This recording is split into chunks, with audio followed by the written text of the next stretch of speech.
बच्चों, आज हम लोग अंग्रेजी के जो अक्षर होते हैं उसको लिखने का तरीका जानेंगे। क्या जानेंगे? क्या चीज का लिखने का तरीका? ABCD। अंग्रेजी में जो अक्षर होते हैं, लेटर होते हैं, वो कितने होते हैं? 26। ये तो हम लोग जानते हैं कि 26 इंग्लिश में 26 लेटर होते हैं और उसे ही हम लोग अल्फाबेट कहते हैं। क्या कहते हैं? अल्फाबेट। ठीक है। लेकिन जब लिखने के लिए दिया जाता है, आता सबको है, लेकिन जब लिखने के लिए दिया जाता है तो उसमें हम लोग क्या कर देते हैं? गलती कर देते हैं। तो वही चीज आज हम लोग जानेंगे कि किस तरह से लिखा जाएगा। यहाँ पे जब हम अंग्रेजी का कॉपी रहता है तो अंग्रेजी की कॉपी में 4 लकीर होती है ना? 4 लकीर होती है ना अंग्रेजी के कॉपी में? इसी तरह का लकीर रहता है ना। हिंदी का कॉपी अलग होता है, गणित का अलग होता है, अंग्रेजी का अलग होता है। जब भी कोई चीज लिखने के लिए बोला जाता है इंग्लिश में, तो इंग्लिश के कॉपी में लिखो। तो लिखने का वही तरीका जानने के लिए आज हम लोग सीखेंगे। इंग्लिश में 2 तरह के लेटर होते हैं, स्मॉल लेटर और कैपिटल लेटर। बड़ा जिसको कहते हैं ये हो गया बड़ा ABCD, और छोटा ABCD लिखते हैं इस तरह से। लिखते हैं ना इस तरह से, उसी का ये छोटा रूप है और ये बड़ा है, ये छोटा है। तो जब हम लोग हिंदी में इंग्लिश में लिखना चालू करते हैं कॉपी में, तो हिंदी का बड़े अक्षरों का यूज कम होता है, छोटे अक्षरों का यूज पूरा होता है ना। उसको भी हम लोग जानेंगे कि बड़े अक्षरों का कहाँ करेंगे, छोटे का कहाँ करेंगे। आज हम लोग जानेंगे कि अल्फाबेट को लिखने का, अंग्रेजी के कॉपी में लिखने का तरीका।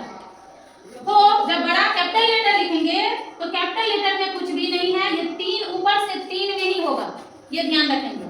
ये 4 जो लाइन होता है ना इसमें, तो इस 4 लाइन में सिर्फ ऊपर से 3 लाइन में ही अंग्रेजी का बड़ा लेटर लिखाएगा, सारा A से लेके Z तक। इसमें कोई दिक्कत समझ में आया? बड़ा वाला जो लेटर है वो ये जो लकीर है इसके ऊपर से 3 लाइन से, ऊपर से शुरू होगा, 3 लाइन पे वो खत्म हो जाएगा, A से Z तक पूरा टोटल। ठीक है। लेकिन दिक्कत कहाँ होती है? छोटे अक्षरों को लिखने में। छोटे अक्षरों को लिखने में, बड़े में कोई दिक्कत नहीं है, वो A से Z तक ऊपर से 3 लाइन में ही लिखाएगा, उसमें कोई माथापच्ची नहीं करनी है। अब आएंगे हम लोग छोटे अक्षरों को लिखने में। छोटे अक्षरों को लिखने के लिए हम लोग देखेंगे A से शुरू होता है ना। A जो होगा तो ये 2 लाइन में होगा। A कहाँ होगा? 2 लाइन में। A कहाँ होगा? 2 लाइन में, बीच वाले 2 लाइन में। इसके बाद B आता है ना। B को जो है सो हम लोग ऊपर से 3 लाइन में लिखेंगे। ठीक है। C फिर जो हमारा लिखाएगा ये 2 लाइन में ही लिखाएगा। D फिर हम लिखेंगे तो ये ऊपर से इस लाइन में लिखाएगा। E फिर लिखाएगा तो ये। F जो लिखाएगा फिर ये 3 लाइन में। F के बाद G जब हम लिखेंगे तो वो नीचे आ जाएगा, नीचे 3 लाइन।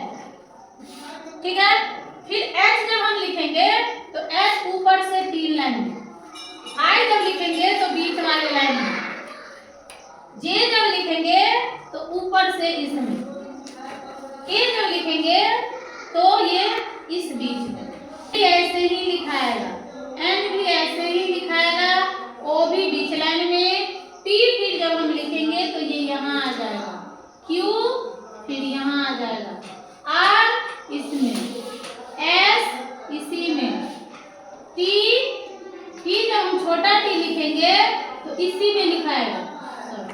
T जो है यहाँ आ जाएगा हमारा, U इसमें, V इसमें, W इसमें, X इसमें, Y फिर लिखेंगे वो नीचे आ जाएगा, और Z फिर लिखेंगे वो इसी में। समझ चुके हैं कि हमारा जो अधिकतर लेटर किसमें लिखाएगा? बीच वाले में, बीच वाले लाइन में। अधिकतर लेटर जैसे A C E I M N O R S U V W X और Z। टोटल हो गया 1 2 3 4 5 6 7 8 9 10 11 12 13 14। 14 जो है तो हमारा किसमें लिखाएगा? बीच वाले में। और 1 2 3 4 5 6 7 B D F H K L और T ये कहाँ लिखाएगा?